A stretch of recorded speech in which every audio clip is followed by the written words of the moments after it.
كرة ممتازة خطيرة بالراس هي، والهدف الأول، الهدف الأول لإلياس الصخيري.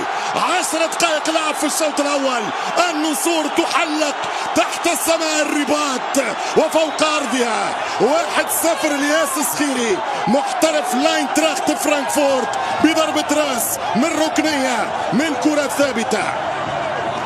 النسور تبدأ مشوار الأحلام هنا من أرض المغرب، من أرض أسود الأطلسي للنجاح والذهاب لأبعد نقطة في البطولة. وهنا لا تلغى الفرصة، والثاني الهدف الثاني الياس، الهدف الثاني العاشوري، عاشوري والجول. 2-0 بداية ولا أروع من منتخب تونس، من نسور كرتاج. النجمة والهلال هنا في أولمبي الرباط، الفرحة كبيرة، البداية متميزة. الباس والهدف الثالث والحارس والجول. الهدف الثالث للنسور، عاشوري دوبلي، عاشوري جول. 3-0 لنسور كرتاج، إنها تحلق من جديد.